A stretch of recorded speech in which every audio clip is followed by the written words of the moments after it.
Tagal. Post run. Post run, Carrie. Pero sa likod.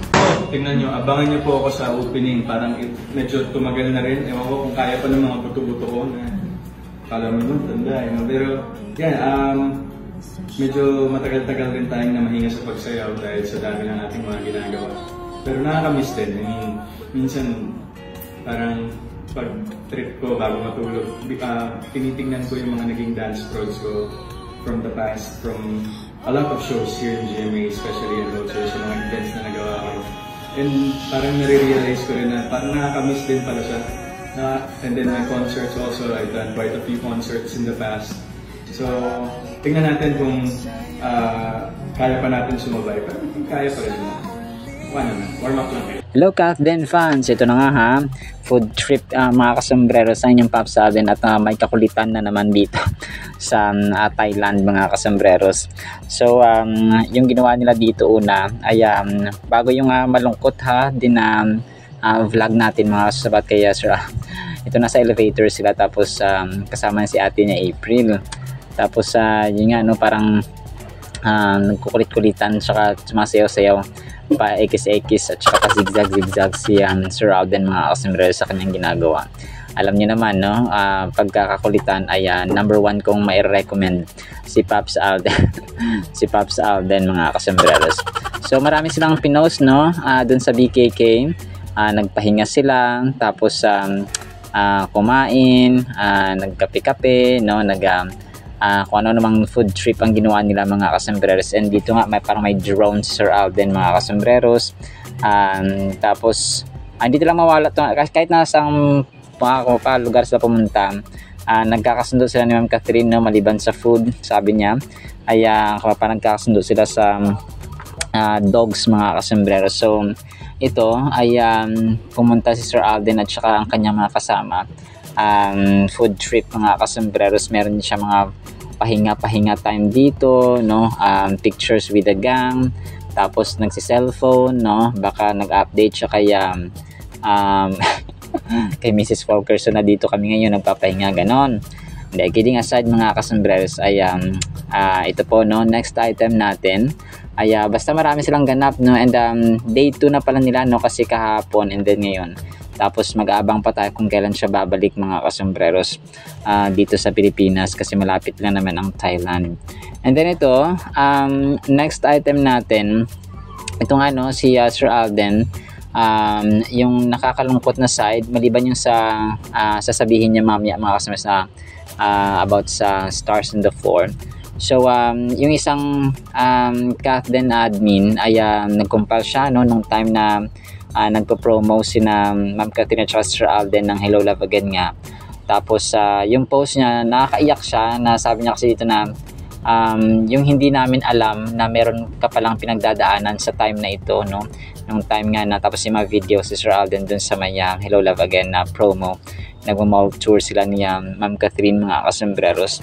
So parang ano siya, magaling talaga siya mag-cover no ng ng lungkot, ng depression kasi di ba according sa kanya interview nga ay nagkaroon siya ng depression although he was not medically diagnosed.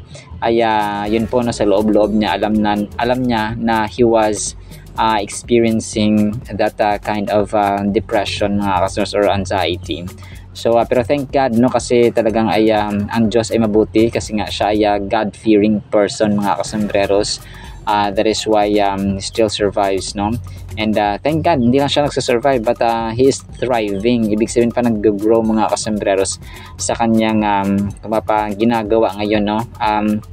Sa Bible din niya no, yung plano, yung gawa at saka actions ng righteous ay nagpa-prosper.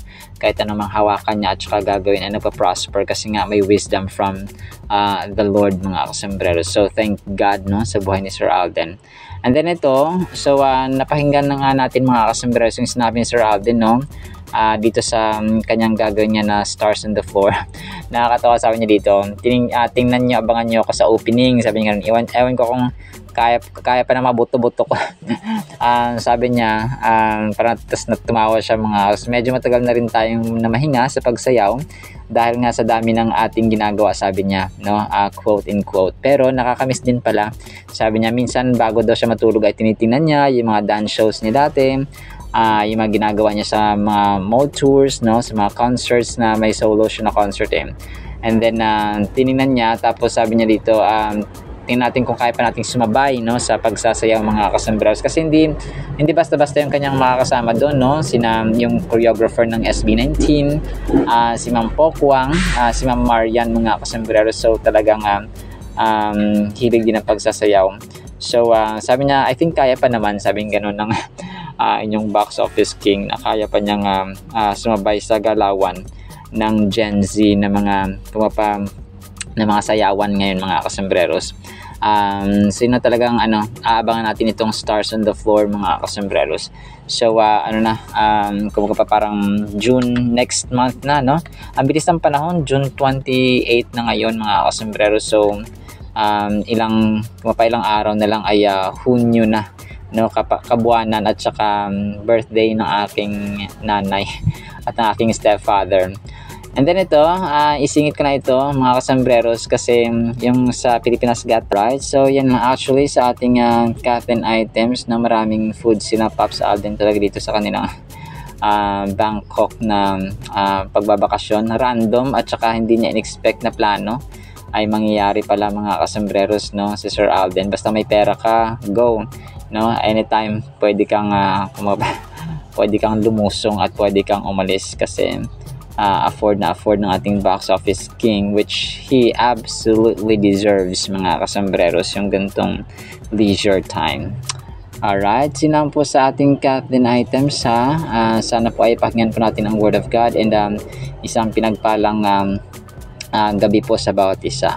At para po sa ating Word of God, mga kasambreros, ay sobrang ganda po nito. Medyo practical at saka literal na reality ito, mga kasambreros. Ang title natin, Huwag Puro Salita Lang. Proverbs 14:23. In all labor, there is profit, but idle chatter leads only to poverty. Sa Tagalog po, ang bawat pagsisikap ay may pakinabang, ngunit ang puro salita ay bunga ay kahirapan. So, ang verse na ito, mga kasambreros, ay naiintindihan naman natin kasi binasa natin sa Tagalog. Powerful na katotohanan ito about sa kahalagahan, no, ng hard work talaga, at saka yung consequences, yung dadanasin naman ng mga taong kumaga puro lang salita, no, puro lang kuda ng kuda, mga kasambreros, parang silang plaka, parang yung gong, mga kasambreros, or symbols na kumaga pa walang benefits, walang outcome, walang product, wala silang napoproduce, mga kasambreros, na beneficial sa kanila mismo. When we read this verse, it becomes evident that engaging in productive labor is not just a task to complete, but rather a path that can lead towards or to rewards and success. So given na yon, yung hard work talaga ay isa rin sa mga characters dapat na tinataglay natin, mga Kristiyano, no? For example, sa ating tahanan, kapag tayo ay batugan, no, kapag tayo ay salita ng salita, not unless ikaw ay isang president, ikaw ay isang pahari, ikaw ay isang milyonaryo na, ay pwede mong gawin na utos ka na ng utos, no, kasi pirma ka na ng pirma. Pero sa ating mga ultimo na ordinaryong mamamayan, dapat yung labor, no, talaga yung pagtatrabaho, maging masigasig tayo at masipag, mga kasambreros. Kasi King Solomon reminded us sa kanyang Proverbs ay that will lead us to rewards and success. And ang phrase dito na in all labor there is profit, na nag-underscore ito ng idea na kapag nag-invest tayo ng ating panahon, ng ating lakas, ay sa meaningful na mag-invest ka, maglalaan ka ng oras at saka ng lakas, mga kasambreros, sa alam mong tama. Okay? Kasi may mga taong naglalaan sila ng oras at saka lakas at saka pera pa, no, effort, mga kasambreros, sa mali. Okay? Maling tao, maling activity. So ang tendency ay wala kang benefit, no, wala kang good reward mga kasembreros sa huli. So parang ganito lang yan, parang meron kang pera, okay, kunwari nagsahod ka pero ginastos mo lang sa inuman, ginastos mo na lang naman sa sugal, ginastos mo lang naman sa ganito, tapos wala kang profit. So utang ka pa kasi wala ka nang natira sa iyo, mga kasembreros. So as simple as that. So on the flip side, the second part of the verse tells us that idle chatter or excessive talking without action can result in unproductive outcomes or poverty. So literal talaga ito nangyari, no? But this is just a sort of additional knowledge and understanding and wisdom sa atin mga kasembreros sa realidad ng buhay na kailangang, o baka tinatamad na ako. At kahit ako rin minsan, no, nakakaramdam na parang, pero ako na kasi nag-enjoy ako sa ginagawa ko, no, sa awa ng Panginoon. Talagang, pero kasi di ba may mga responsibilities na tayo sa loob ng tahanan. Kagaya ko rito, meron akong 2 alagain mga kasembreros, na meron akong special child, no, na bunso namin, na malaki na rin, no? 20 plus ng edad, tapos si Lolo na 92 years old. No, nagkwento ng buhay dito, no. Sa literal nating buhay mga kasembreros ay magkaaway talaga itong masipag at saka yung tamad, okay? Parati nating tatandaan ito. Yung kasipagan ay ang kaaway ng katamaran mga kasembreros. And yung Proverbs 14:23 ay nagsiserve sa atin ng napakahalagang lesson, no? Para sa atin na we learn that hard work is instrumental in achieving success. Parang ito yung paraan, ito yung yung pamamaraan or way mga kasembreros. Connected siya at saka related mga kasembreros sa success. You cannot earn success without doing any hard work mga kasembreros. So one key takeaway from this verse is the importance of being proactive. Sa maging proactive tayo mga kasembreros, yung may mga taong nag-aantay lang ng trabaho. Okay? Nag-aantay lang ng isusubo mo sa kanila yung gagawin. Pero mas maigi kasi talaga na nagkakaroon tayo ng initiative, kasi ang tao, kunwari, kagaya sa akin, wala akong amo, so hindi na ako nagtatrabaho sa isang company, for example, sa YouTube na lang, sa TikTok at saka sa Facebook. So kung wala akong initiative ay wala talaga, so parang ganon. So yung Proverbs 14:23 ay nag-encourage sa atin na i-evaluate din natin yung ating habits. Okay, i-evaluate natin paano yung pinaglalaanan natin ng ating oras ngayon, okay, sa ating pang-araw-araw na buhay.